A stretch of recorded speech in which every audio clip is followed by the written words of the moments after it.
I am in a different spot than usual. I'm actually visiting family this week. This is episode 17. I think it's episode 17 of Live Free with Rebecca Bush. I've been interviewing awesome, badass women in the regenerative space. And actually, I'm really honored today. I have Deb on the show. She's our realtor. And also, years ago, I had actually posted online and said, hey, I'm thinking about getting my real estate license and really interested in large acreage properties and doing like net zero energy or off-grid energy and building out these communities. Who could I connect with? Does anyone have any referrals who can help ground this vision? And my friend Kelly, who's in the real estate industry, actually referred me to Deb. And this was back, I think, even around or before the time that the pandemic kicked off. So this was maybe 3 years ago.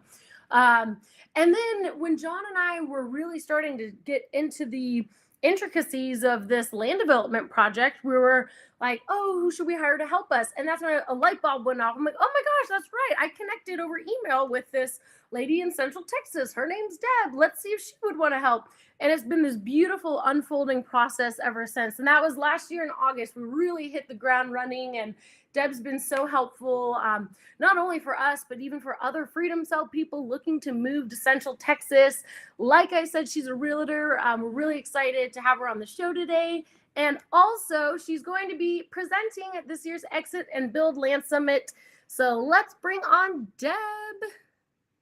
Yay! Hi, honey.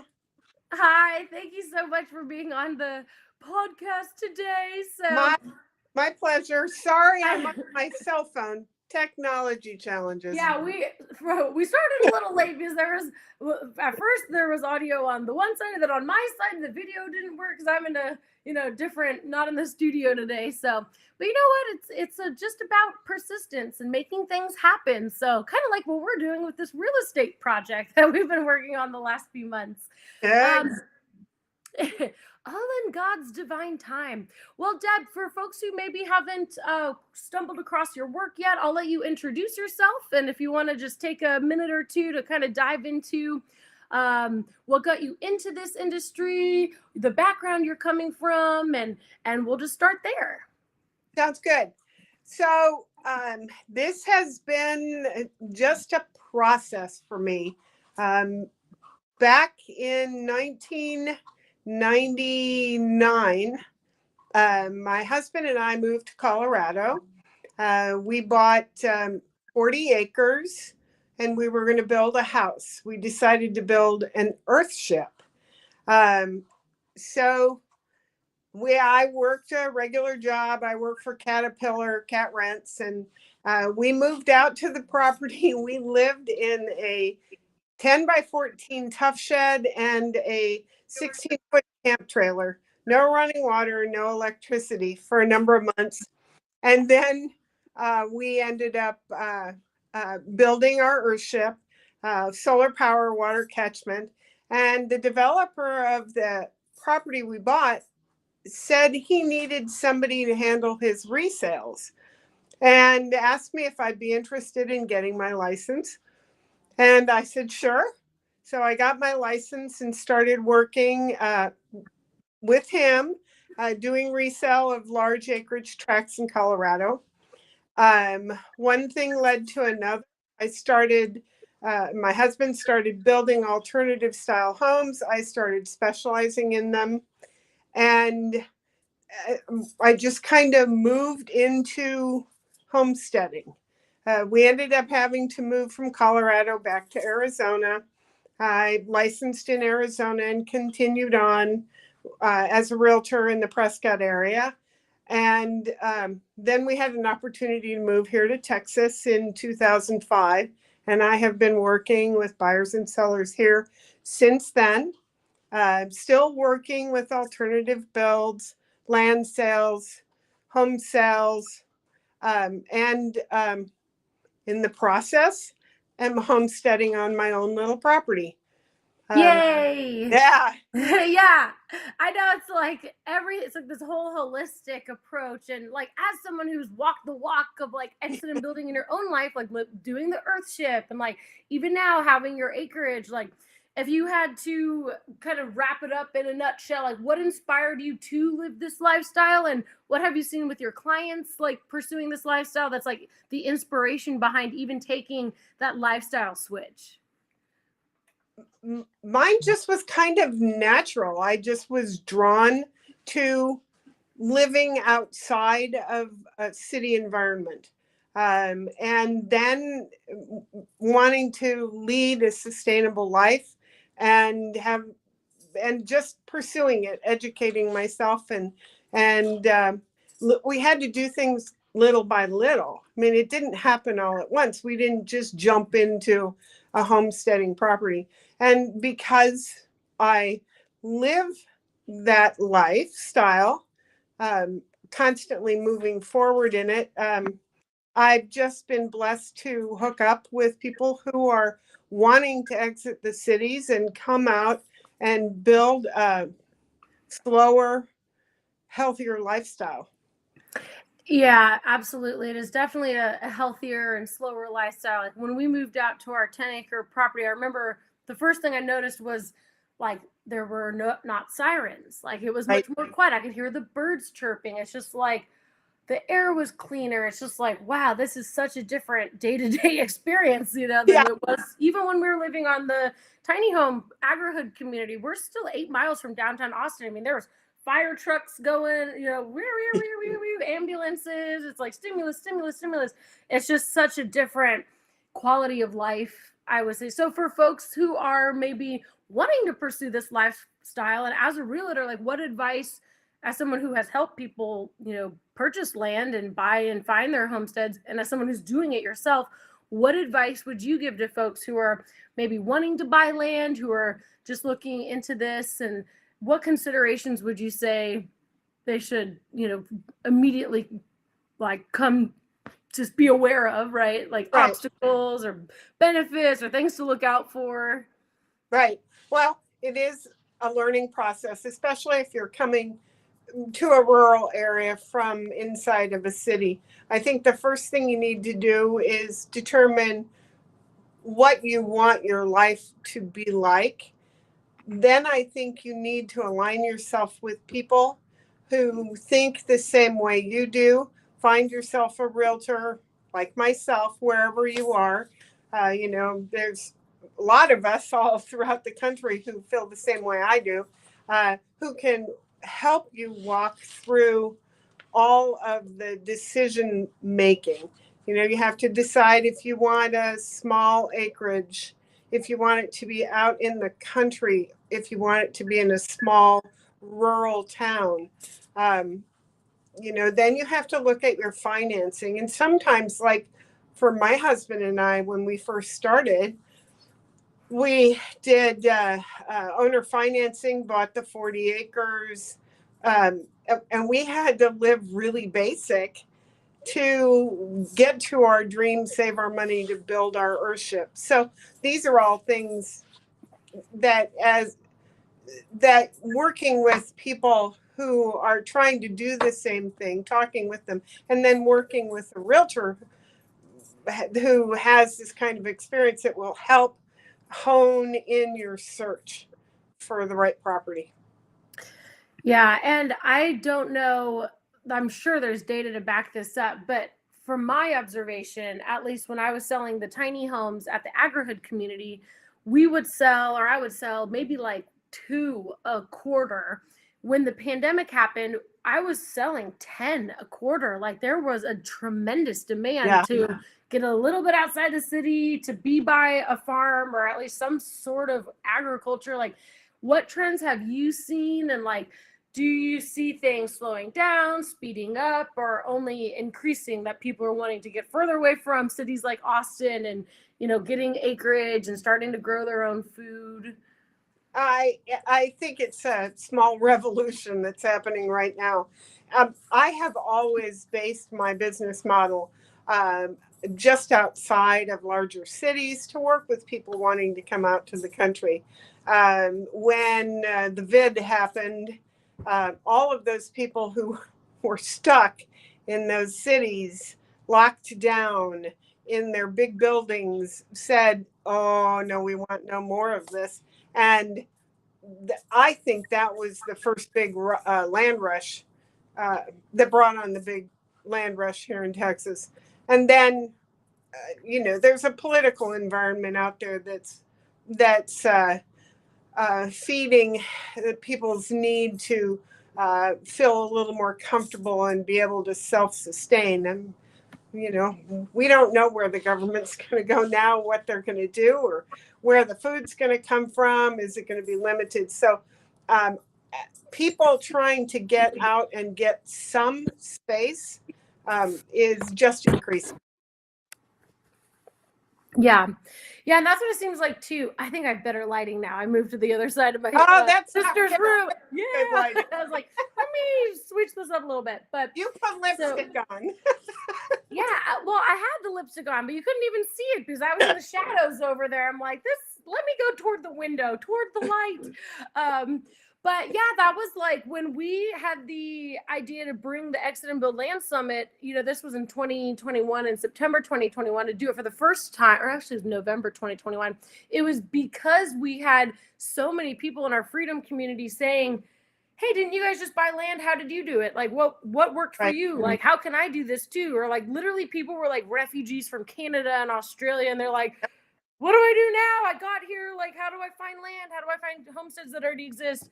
And I'm excited that you're coming to the Exit and Build Land Summit because you'll be able to share from a realtor perspective, because it's very complex, as long as you understand and you have so much experience in this and, helping folks find these properties. So what are you planning to present at the Exit and Build Land Summit? And can you elaborate on what people will be expecting to learn from your presentation?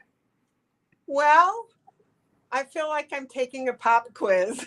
I haven't put together exactly what the presentation is going to be.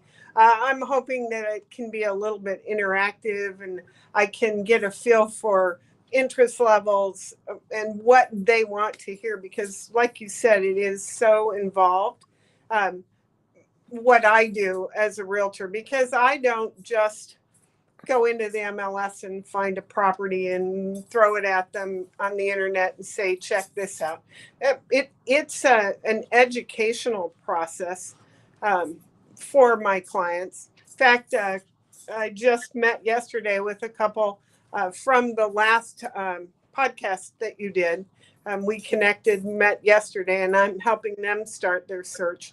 So I have to ask a lot of questions. And so I may bring information on the types of property that are available right now and share that. I may, like I said, get feedback from them on what they want to hear from me. It's kind of in flux right now. Yeah, and for folks who do want to move to Texas, John just posted in the comment section actually a survey, so you can create the contact form and we'll pass that along to Deb. So just like she was saying, she met with folks yesterday. I mean, people are like really wanting to dive into this lifestyle, and it's all about connecting with folks who can help you achieve that goal. So we want to make sure that you can get in touch with Deb and that she has all the information that she needs in order to set you up for success. And I know we hadn't talked about this ahead of time, but with the whole MLS search, like some people don't know what that means. So can you elaborate on like when they hire you, or they hire any realtor for that matter, what can they expect in that first 24 hours? Because I mean, I know for us, when we were like, here's what we want to do, I was wowed that you sent so many properties that met the criteria, or at least almost, were perfectly meeting the criteria of what we were looking for. So like, what is the MLS and what do you mean? What is that, tool, right, that maybe people haven't heard of? So as a realtor and a member of the National Association of Realtors, then we have the Texas Association of Realtors, then we have local associations, the Austin board, the Houston board, and each one of those locations has what we call a multiple listing service. And we, as realtors, share with other realtors the properties that we have for sale. And there's a very large grid of where I can go in after sitting down with potential buyers. I ask 20 questions or maybe 200 and take notes and get a real feel for what they're looking for. And then I go on to these numerous multiple listing services and search. And I have the ability to search more detailed than what you might see on an advertising real estate site like Zillow or Trulia. Those are just paid advertising sites. So that's basic information you can pull up. I can do detailed searches right down to the slope of the land, the type of soil, area, restricted, unrestricted. And so the first thing we need to do is sit down and meet and go over a wish list. And then from there, I start sending information on properties we could go look at. Yeah, and I think for people who are wanting to pursue this lifestyle, what they may come across is that a lot of these listings that you think would, work for your needs, you would be able to say, hey, they actually, there's an HOA and you can't have more than 2 chickens, or they won't allow you to have an RV, or like, what do you see with deed restrictions that people, or HOA, homeowners association, they're all different, but what do you see commonly, like after a certain amount of acreage? Oh, usually 5-acre plots, you have more freedom to do what it is you want to do. Or if it's a half-acre lot and it's in a neighborhood, they're probably not going to let you have a tiny home or whatever. Like, do you have any insights there for folks? It varies area to area, county to county, as to what you can and can't do. So that's why if I ask, do you want chickens? Do you want cows? How many? I mean, I ask all of those so I know where to look. Normally in HOAs, you can't do multiple families, multiple houses. Many times they won't let you have any kind of animal husbandry whatsoever other than dogs and cats. And sometimes they even have a min and max for those amounts of animals. So the majority of people looking to get out and get away, we try to find them unrestricted property that's generally outside of a major metropolitan area and is out in South Central Texas, around the small towns. So. Yeah. And then I wanted to ask also something that is a big game changer for us. I can hear my dogs barking. My dog barking. I brought a Gora with me on this road trip. Someone must have just came into my sister's house. I'm at her house right now. But anyway, and you used to live in Phoenix. So yay, Phoenix, Texas. Yeah. There's like tons of good places to do this, kind of lifestyle. There's a lot of freedom movement here in Arizona and Florida, Tennessee, of course, Texas. But in Texas, I was realizing when we were looking for our first property that there's these agricultural exemptions, because you can see on the MLS things when you start sending properties that meet the criteria of that wish list, and it's like the previous tax year. Like, can you speak to agricultural exemptions for folks who've never heard of that and why they're so beneficial for these kinds of projects? Well, there's different levels of taxation, obviously. You can have a homestead where you get a special tax rate, which is generally about 1 acre around your house. If you have larger acreage, 2, 3, 4, 5, you cannot generally get an agricultural tax status, which is a discounted tax rate.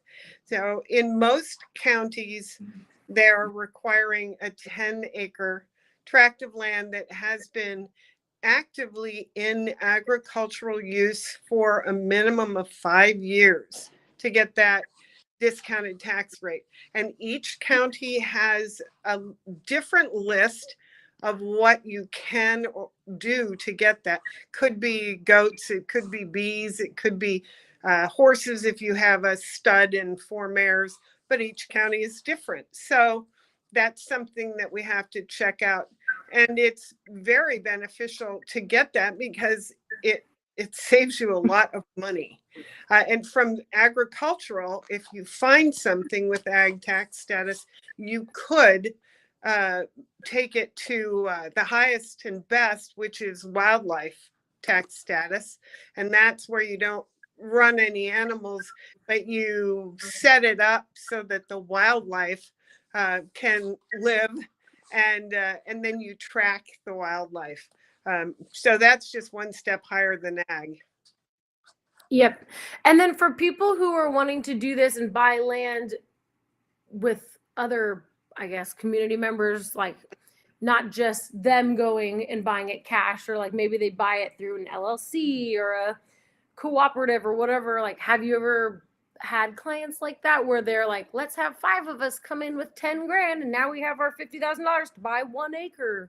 Like, is there other ways to do that? Do you work with clients that way, or is it more so like single family?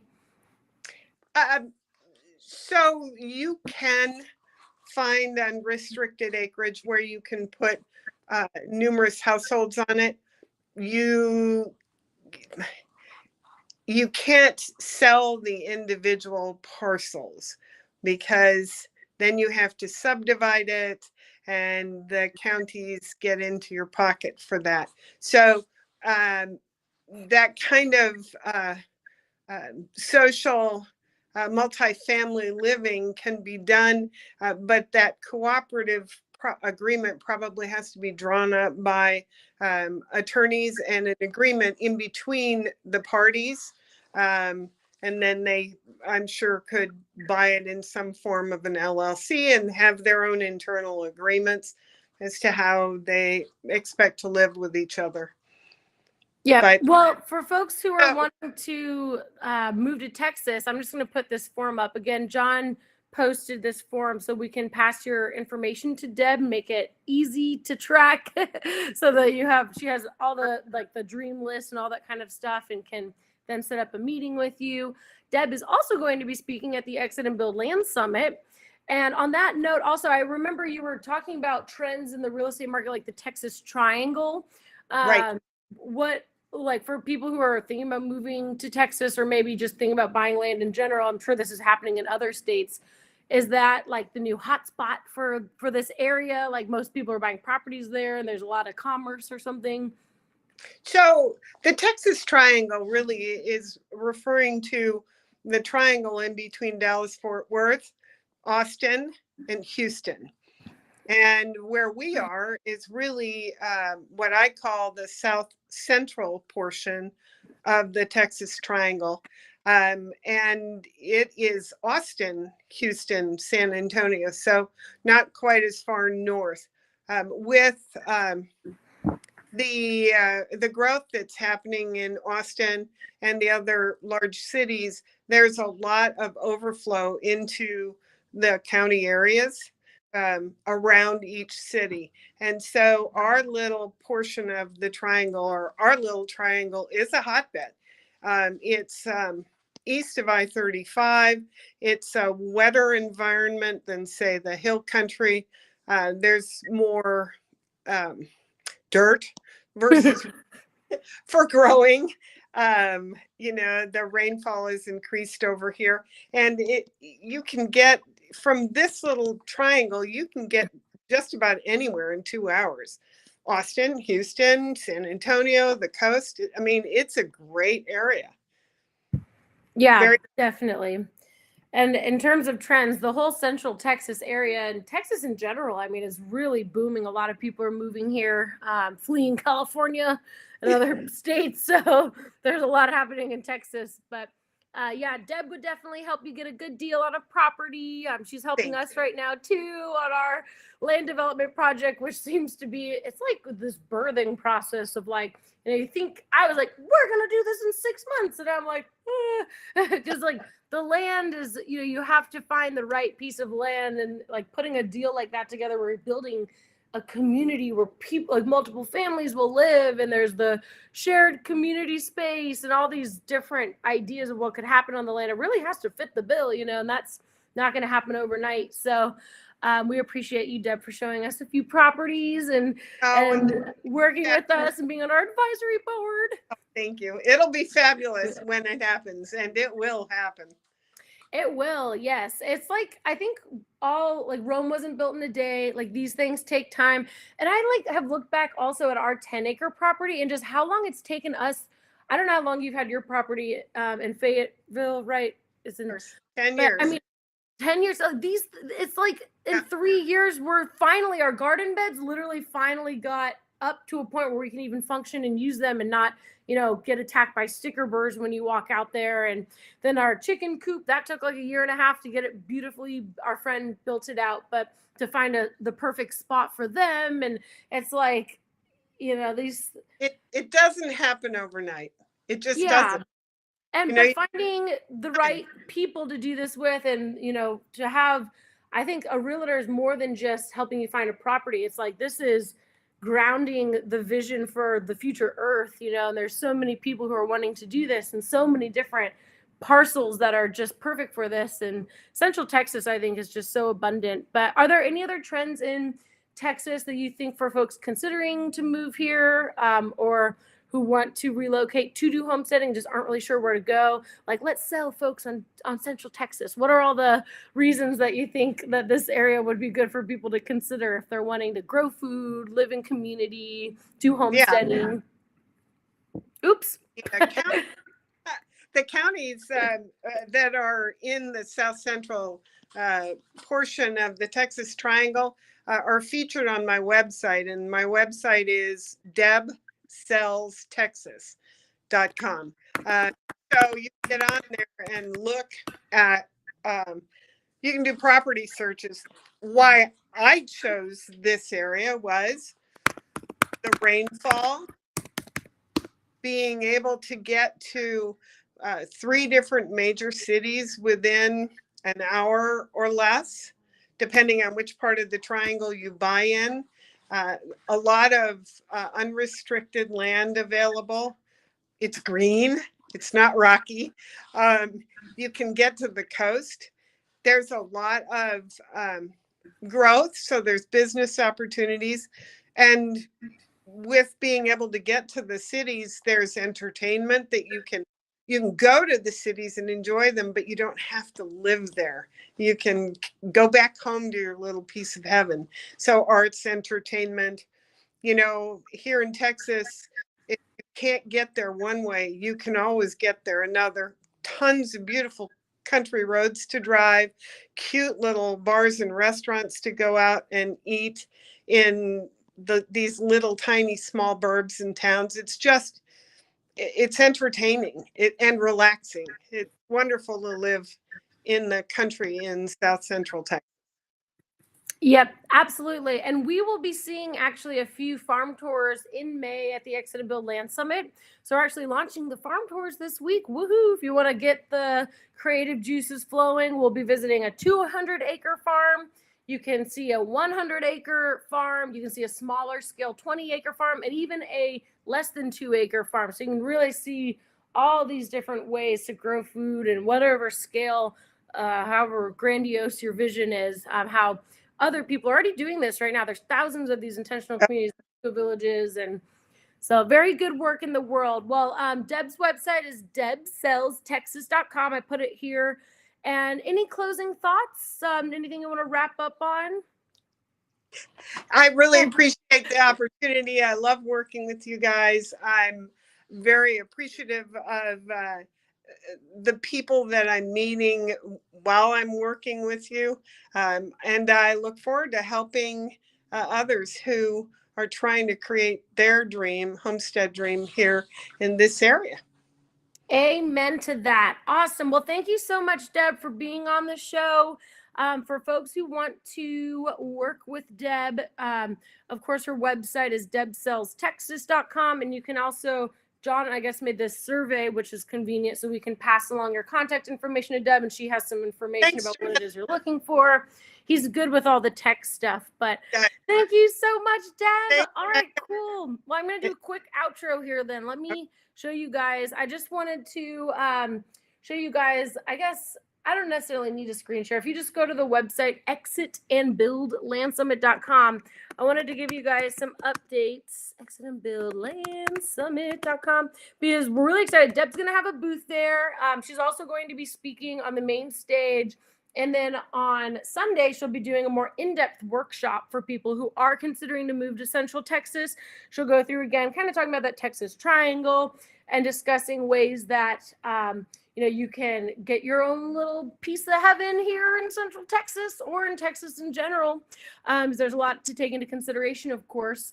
And so we hope that you'll join us at the Exit and Build Landsummit.com. As I mentioned earlier, we have an amazing speaker lineup, but something that we're just launching this week are the immersive farm tours. So mark your calendar. This is only available for people who are coming to the in-person event. You can sign up for the optional farm tours, which will be on the website later this week. So we're going to be on Thursday, May 16th, going to Amber Oaks Farm, 10 a.m. tour with John and Molly Pantalone. They're going to show you around their 100-acre property. They have a lot of livestock, and so you can kind of see that angle of farming. And then we'll mosey on over to Plum Fabulous Farms, which is it's near LaGrange. It's in Plum, Texas, with Brianne and her family, and that's a smaller scale, like less than 2 acres, and they're growing lots and lots of food and even sell it at the local farmers markets, and she does homeschooling. And she'll serve lunch. And then we're going to head to Freedom Farms, which is, I believe, 20 acres. And that's just near the Bastrop Convention Center, about 10 minutes away. So with Darren Lutz. So we'll have a jam-packed day. You get to see 3 different farms on that Thursday. If you can't come Thursday, or if you want to go to both, we also have a second farm tour option on Monday, May 20th, which actually I was just there a couple days ago. And that's why I'm in Phoenix right now, too. My parents met me in Bandera, Texas for Confluence at Sovereignty Ranch. So I hitched a ride with them back to Phoenix to see my family here and spend some time with them before the chaos of the Exit and Build Land Summit. I wanted to get some time with my fam, and before it gets too hot here in Phoenix, because it's pretty crazy in the summertime.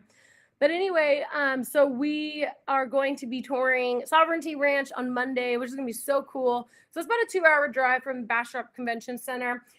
We do have an option on the website. We're adding, if you want to join the wait list for round trip transportation, which would be provided by Eco Village Tours. We just have to make sure there'd be enough people signing up for that to justify renting one of those big buses or vans or whatever.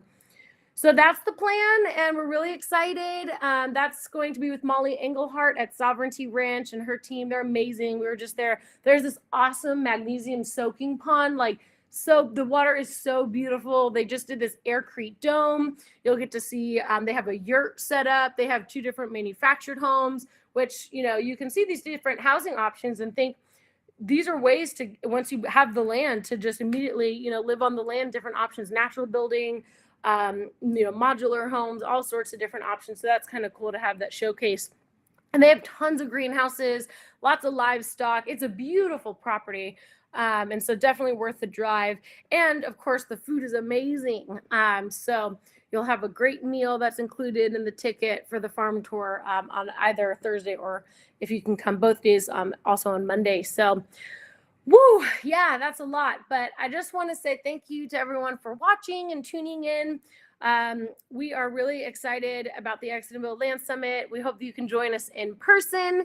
Again, the website's here, exitandbuildlandsummit.com. We're going to have a concert on Friday night. We have actually another exciting speaker announcement. Surprise! So just buttoning up some of the details on that. So be on the lookout this week for some more updates. And I hope that you guys can join us in person. And if you're not able to join us in person, never fear. We do always give away free access to watch the live stream. That's how passionate we are about all this information. We want to help as many people as possible to live this lifestyle. So the first day and a half, all the talks, if you sign up, put your email, we'll send you a link to watch all of the great content. And of course, if you want to dive a little deeper, there's the paid virtual immersion pass, because that does, we have Cynthia Tina hired to do the more in-depth community matchmaking, where you can meet people from all over the world who are wanting to do this and connect with them on various topics or geographical regions. And then you will get access to all the workshops. And Joel Salatin will be presenting on Sunday, so you get access to his talk. David Holmgren, the co-founder of Permaculture, lots of great information, guys. This is going to be another epic year. It's our 4th one. We're so excited to put this event on. It's a labor of love. We hope that you'll be able to join us. So all that to say, thank you to all of you for tuning in. Thank you to Deb for joining for episode 17 of Live Free with Rebecca Bush. I appreciate you all so much. I hope that you have a lovely day. And if you have any questions about the Exit and Build Land Summit, definitely feel free to email me. Let me put my email address here. livefree.academy. And of course, our main website is livefree.academy. And we're really excited to have the event coming up in 5 weeks. Oh my God, it's 5 weeks away. It's like kind of overwhelming, but also, wow, it's almost here. So look forward to see you guys. There's still some in-person tickets available. Sign up, join us. We serve farm-to-table meals. It's going to be a great time. And if you can't come in person, there's that virtual pass. And again, the website's the exitandbuildlandsummit.com. Thanks, y'all. Have a great rest of your day.